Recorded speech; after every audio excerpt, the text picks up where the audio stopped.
और सीएम हेमंत सोरेन 18 जुलाई को बेंगलुरु में होने वाली विपक्षी दलों की एकता बैठक में भाग लेंगे। विपक्षी एकता की हिमायती मुख्यमंत्री हेमंत सोरेन पटना की बैठक में भी शामिल हुए थे और देश के वर्तमान राजनीतिक परिदृश्य में सभी विपक्षी दलों को एकजुट होकर चुनाव लड़ने की उन्होंने जोरदार वकालत की थी। वहीं झारखंड में भी सीएम हेमंत सोरेन के नेतृत्व में महागठबंधन लोकसभा चुनाव मिलकर लड़ेगा। 2024 में होने वाले लोकसभा चुनाव में भाजपा के रथ को रोकने के लिए बड़ी पहल है।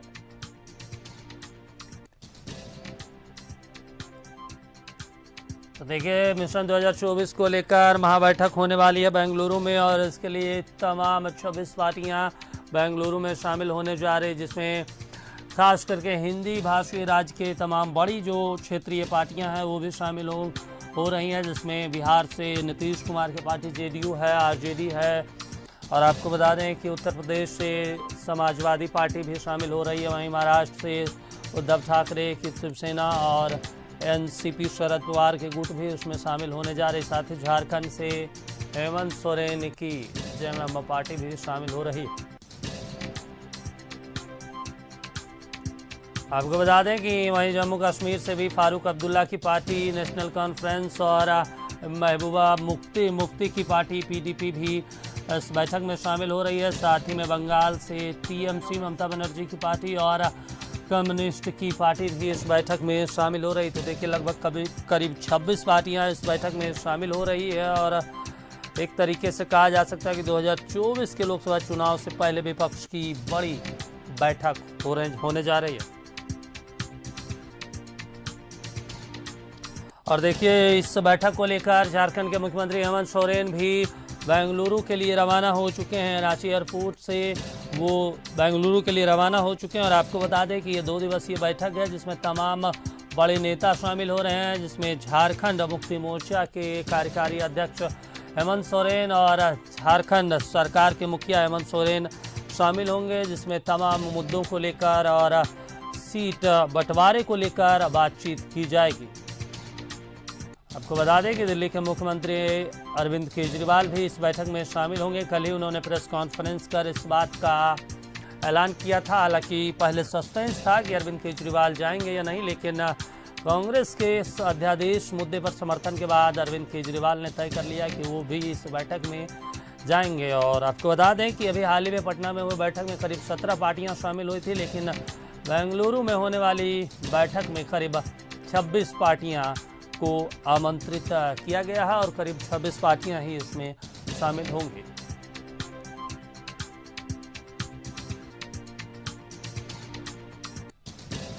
और इस पर ज्यादा जानकारी के लिए हमारे सहयोगी राजेश लाइव जुड़ गए हैं। राजेश, ये बताइए कि बड़ी बैठक होनी है 2 दिवसीय बेंगलुरु में, इससे पहले पटना में बैठक की गई थी, तमाम तरह के मुद्दों को लेकर चर्चा की गई थी। अब हेमंत सोरेन भी यहां से निकल चुके हैं। क्या कुछ इस बैठक से किन किन मुद्दों पर चर्चा होने की संभावना है? देखिए, 23 जून की जो बैठक पटना में हुई थी उसमें बहुत सारी चीज़ें चर्चा में आई कि किस प्रकार से 2024 में लोकसभा के चुनाव की जो चुनौती है उसको आपस में मिल बैठ कर कैसे किया जाए, क्योंकि जितने भी घटक दल हैं, यानी अभी जो इकट्ठा हो रहे हैं एक साथ 26 पार्टियां एक साथ बेंगलुरु में इकट्ठा हो रही, इन सभी की क्या आकांक्षाएं हैं और कैसे क्या स्ट्रेटेजी के साथ चुनाव लड़ा जाए और जो क्षेत्रीय दल हैं उनके क्या प्रायोरिटी होंगी, इन सब चीज़ों पर गहन समीक्षा के लिए, गहन चर्चा के लिए, क्योंकि पहले भी बैठक हो चुकी है और कुछ विषय पहले से चर्चा में है और अब उन पर वर्कआउट किया जाएगा क्या करना है, आगे क्या करना है, ये सभी चीज़ें चर्चा होंगी। आज मुख्यमंत्री यहाँ से लगभग आधे घंटे पहले रवाना हो चुके हैं और बेंगलुरु पहुँचेंगे। उसके बाद शाम में एक बैठक होगी और वैसे तो वो औपचारिक बैठक है और उसके बाद सोनिया गांधी की तरफ से भोजन दिया गया है, दावत दिया गया है, तो उसमें सभी लोग शरीक होंगे। ममता बनर्जी कल जाएंगी, उन्होंने इसमें शामिल होने से मना किया है, कुछ हेल्थ इशू है इस कारण से। लेकिन देखिए, ये बैठक महत्वपूर्ण है इस लिहाज से कि जो 2024 में एनडीए के खिलाफ जो गोलबंदी हो रही है और इसमें जितने दल हैं, जो नीतीश कुमार इसकी अगुवाई कर रहे हैं, उनकी अगुवाई में जितने दल इकट्ठा हो रहे हैं, अगर इन लोगों की अपनी अपनी महत्वाकांक्षा अगर सीमित रही तो बात बन सकती है और एनडीए के खिलाफ एक बड़ा गठबंधन तैयार हो सकता है और जो 2024 के चुनाव में मोदी सरकार को या एनडीए को कहें आप बड़ी चुनौती दे सकता है। सवाल ये उठ रहा है कि इतने बड़े कुनबे को लेकर सभी की महत्वाकांक्षाओं को देखते हुए उन्हें संतुष्ट करते हुए आगे क्या बात होती है, इन सब चीज़ों पर इस गठबंधन का भविष्य टिका हुआ है। वैसे हम आपको बताएं कि 2024 के चुनाव की तैयारी तो हो ही चुकी है। कल 18 तारीख को दिल्ली में भी बैठक होने वाली है जिसमें एनडीए के जितने अलायंस पार्टनर हैं, घटक दल हैं, वो सभी इकट्ठा हो रहे हैं झारखंड से।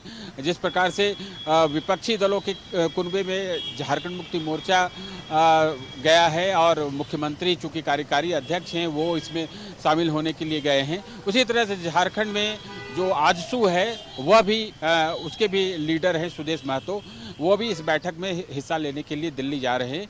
तो कल दिल्ली में एक बैठक है जो एनडीए फोल्डर की बैठक है और इधर कल जो बैठक है जो अलायंस की बैठक है यानी विरोधियों की जो बैठक है जिसे आप यूपीए अलायंस कह सकते हैं, उसकी बैठक भी कल ही है महत्वपूर्ण रूप से। आज वैसे बहुत सारी चीज़ें एक सेरेमोनियल टाइप से होंगी, जैसे आज दावत है, उसमें अनौपचारिक चर्चा भी हो सकती है कुछ चीज़ों पर, लेकिन दोनों ही घटक मैंने दोनों ही फ्रंट को देखिए, आप एनडीए कह लें या यूपीए कह लें, दोनों की बैठक। लेकिन राजेश यहाँ पे एक बहुत महत्वपूर्ण सवाल ये है कि आज जब कांग्रेस के राष्ट्रीय अध्यक्ष मल्लिकार्जुन खड़गे से पत्रकार बात कर रहे थे तो उन्होंने एक बहुत अच्छा बहुत बड़ा बयान दिया कि देखिए हमारे साथ जो 26 पार्टियां हैं वो तमाम बड़ी पार्टियां हैं और अभी तक बीजेपी खास करके नरेंद्र मोदी को लगता था कि उनकी ज़मीन पिछले 9 सालों में नहीं खिसकी है, लेकिन पहली बार ऐसा लग रहा है जिस तरीके से वो छोटे छोटे पार्टियों को जीतन राम मांझी, कुशवाहा, फिर पारस पशुपति पारस और उसके बाद फिर चिराग पासवान, राजभर जैसे पार्टियों को न्योता दे रहे हैं, तो कहीं ना कहीं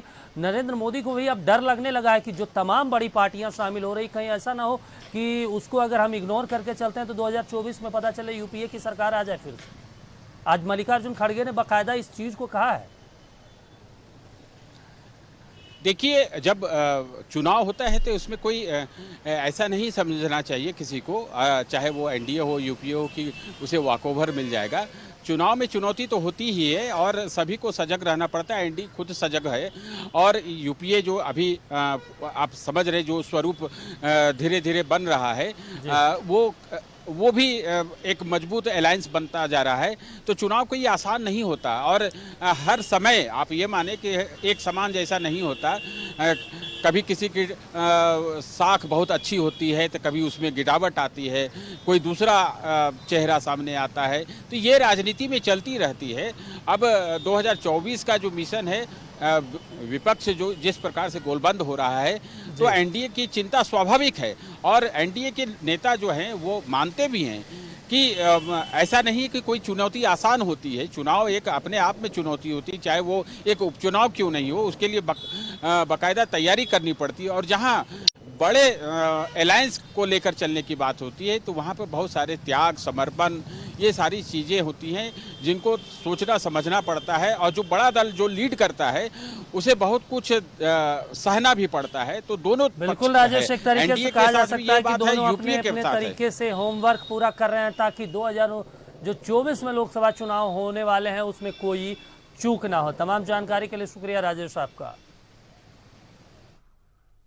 तो देखिए, मिशन 2024 को लेकर आज महामंगलवार कल होने वाली है और आपको बता दें कि एनडीए की भी कल बैठक होनी है दिल्ली में। इसको लेकर तमाम छोटे पार्टियों को भी न्योता दिया गया है। आपको बता दें कि वहीं यूपीए की भी बैठक होनी है बेंगलुरु में और इसको लेकर आप सीधी तस्वीरें आप देख सकते हैं न्यूज़ 11 भारत पर। सीएम हेमंत सोरेन निकल पड़े हैं बेंगलुरु के लिए और आपको बता दें कि बेंगलुरु जाकर कल 2 दिवसीय बैठक में हिस्सा लेंगे और साथ ही 2024 को लेकर स्वरूप तैयार किया जाएगा। सीट शेयरिंग पर भी बात की जाएगी कि क्या कुछ सीटों पर कौन कौन सी पार्टियां चुनाव लड़ती है। लेकिन एक बात तय है कि जिस तरीके से इस बार एक मुश्त पार्टियां दिखाई दे रही है, जाहिर सी बात है कि बीजेपी के लिए चुनौती होगी।